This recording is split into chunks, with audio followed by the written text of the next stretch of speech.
Hey guys, welcome back to RL Design Innovation. My name's Brian, and today I'm going to do a project. I picked up this white box from a dollar store, and it's just a plain white metal box. We're going to then design nice decorations on here, maybe come up with a theme to put on this box so we can use this as a stocking stuffer. I'm thinking making it maybe board game centric. We'll put some dice on here, maybe some, I don't know, board game images or something to that effect, something we can find. And then we'll decorate it. We could always add acrylic paints to it later on to do some colorization, but we'll see how it comes out. The first thing we have to do is do an engraving test. I'm gonna use the bottom because I can always paint it later black just to cover it up. We'll just do that first so we can see what levels of power we need and speed. So let's go over the workstation and let's get started. Let's go. Okay, we're back to the workstation, and I went into XCS just to do the material test, just to change pace a little bit. So the first thing I want to do is I'm going to make a square. We'll say right here, and now we want to do a material test array. We'll do 7 columns by 7. And I'm going to say max power when we don't need 100. I'm going to say maybe max power 35. We'll see how that works. Max speed 300. Minimum, I'm going to say 15 on the power. And minimum on the speed, I'll put 25. Whoops, 25. Okay, 7, 7. And I think that should be good. Actually, on the max power, I'm going to do max power 28. We'll say done. Calculates it out. Now we're going to do our marking. Okay, let me open the hood. First thing, so you can see what's going on. There you go. Okay, so I'm going to mark it just over here. We already focused, so we're good there. Let me just start the marking process. Yes, and then after we get the marking and this done, then we will go into LightBurn.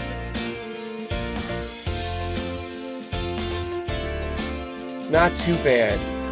As you can notice with the power, right here is probably the sweet spot. You know, speed's around 70 and power's around 24. So that's not bad, but if we jump up to power 28, we can do it at about 117. That's a nice speed as well. So we have our power settings. Let's go into LightBurn and we'll come right back. Okay, I'm gonna bring up LightBurn, and I am using a pre-release.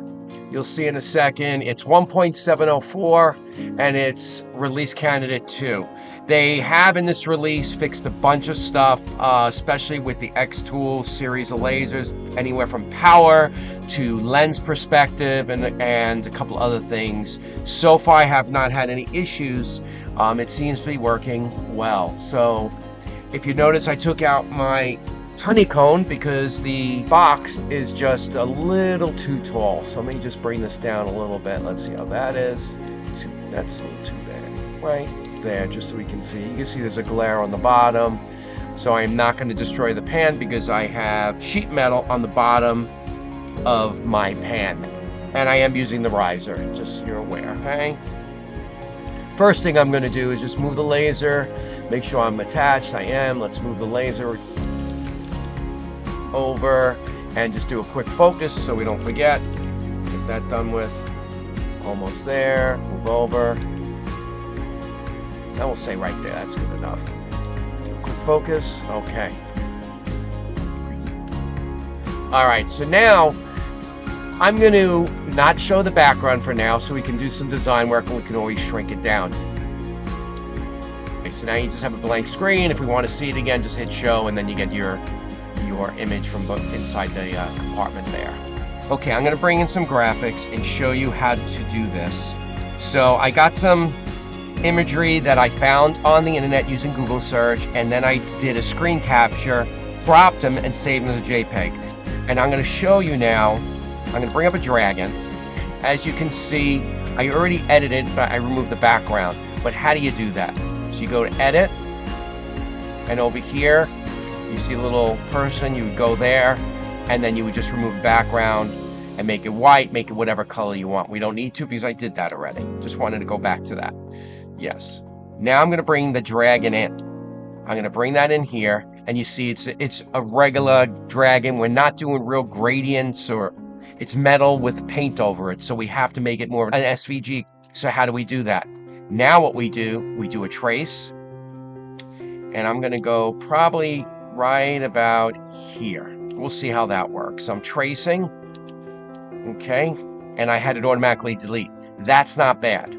Okay, so I'm going to put that to the side right here for a second. I'm going to make that its own layer. I brought some other ones in before. So I have dice. I'm going to put some dice in here. I also brought in Gandalf doing the exact same process of getting an image, cutting the background, and then tracing it. And then obviously I put some text in here. Now, I have it set so I double click, it pulls up the text box. And that way you can go through and pick your font, whatever you want. And just so you know, there's plenty of websites out there that you have free fonts for Windows. So just do a Google search, say Windows fonts free, and you will get to websites that have tons and tons of fonts. I mean, you know, you can download hundreds and hundreds and hundreds of fonts, just so many. I have a bunch, and I maybe have 200 fonts, but then I have others that I haven't loaded this time. So I'm going to say, okay. Now let's check the... Put that to fill. I'm not going to engrave the dragon, so we're going to put that over here. I'll put no. If you recall, the power engrave test we did showed about 104, if I recall, was the speed, and it was around between 25 to 28 was a good power for engraving. So I'm going to do 100 speed on all these. For the dice, I'm doing 25. For Gandalf, I'm doing 25. But for the text, I'm going to do 28. So I'm going to try that, and we'll see how that goes. Also, just so you know, in the camera control area, there's something called fade. People don't really look at that, but if I leave it like this, it gets really washed out. So I do a fade, and you can see everything a little better. Now, the shiny part over here, what I did is I took the honeycomb bed out, and I have sheet metal on there, so that way, if I'm engraving, it goes off of it, it's not destroying my bed. But even when I have the honeycomb on there, I leave the sheet metal underneath. That way, if anything gets, the engraving goes through, if I'm cutting, I'm not destroying the black bed. So that's just something you can pick up at your local home store, some sheet metal, put it in there, and you're good to go. So let's do a test, and let's see how this works, and we'll start engraving. Okay, so we're ready to get started. Let me hit laser. We already focused. I think this looks good. Maybe bring Gandalf in just a tad. Bring the dice in a tad. Let's see. Let's see what it looks like if I do Alt P. I think that looks pretty good. So let's go. It'll start, and then I'll speed her up.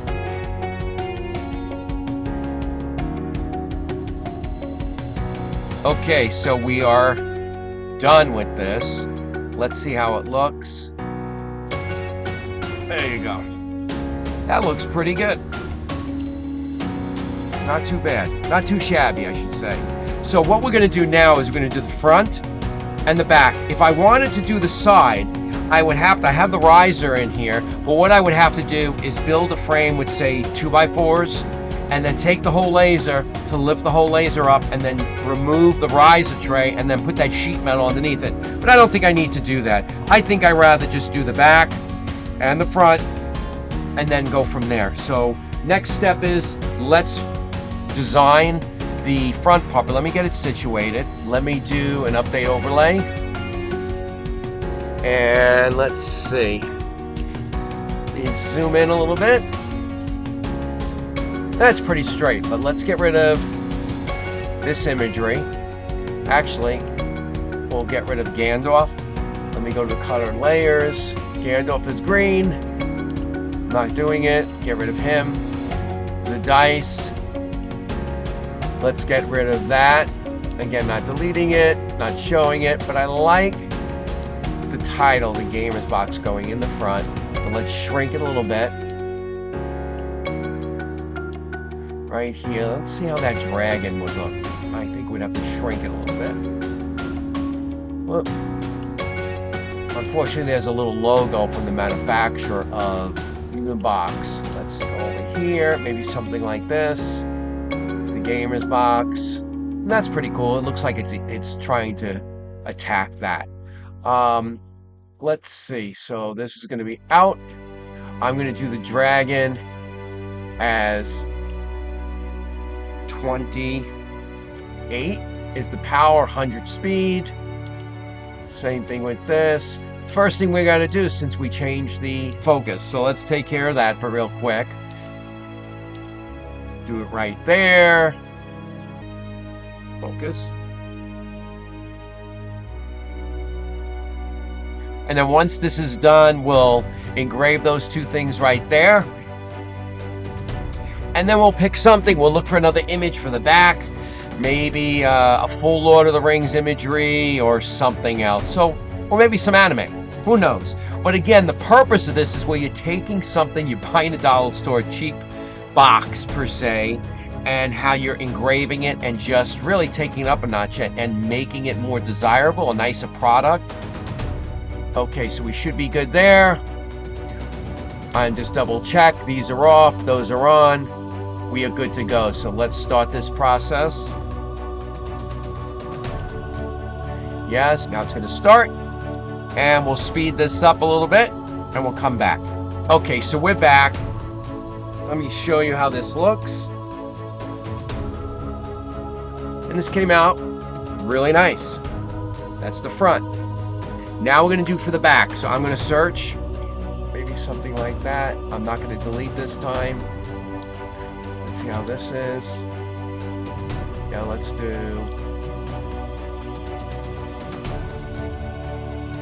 different color. Let's do a fill. That's not bad. So now we can delete that guy. Put this over here. Let's put the box back in. And now, let me update the overlay.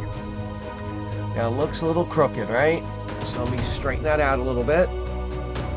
Let's see how that is. Update the overlay. Oh, a tad too much. I was a little zealous there. Let's see how this is. That's pretty good. So, I'm going to move this up over here again. Let's move this over. And again, you can put whatever images you want on here. I'm just going to make this a little smaller. We have to go through and focus again. So let's move the laser over, do a quick focus because we are again now on the back side. Now while it's doing that, let's go to the cut layers. The new one right over here. Blue 120. Okay. So now I'm going to do this at 28. I think I like it at 28. Okay. We have a fill, 100. Now let's see what it looks like if I do it. That looks pretty cool. So let's get going. Yes. We'll let it do that and we'll come on back. So, here is the top. Let's see, there you go. Here is the front. And then the back. We took $1 and change box, white box, and just added some nice design to this. This is a great stocking stuffer for someone that loves board games. You can do whatever. You can make a jewelry box, a recipe box. Think of the ideas of things you can do on this to make this into something that's a beautiful gift to give to someone. And you can customize it. And they have all different types of boxes in the dollar stores, as everyone knows. Another thing you can do as an idea for people that sell this stuff, you can take people's children's pictures, trace them as I showed in another video, and engrave those on these boxes or bigger, longer boxes and say children's memories or Johnny's memories, and then just have one of theirs drawn on here, engraved on here, and it's a memory box. So great things you can do with just cheap boxes. They have metal, they have wood. Anyway, hope you learned something today and we got through it. It was a fun project, so thank you. Please subscribe. Go to my Etsy store. I am going to have some really big savings on the camera kits. Subscribe. I appreciate it. Thanks so much. See you guys soon. Happy Thanksgiving.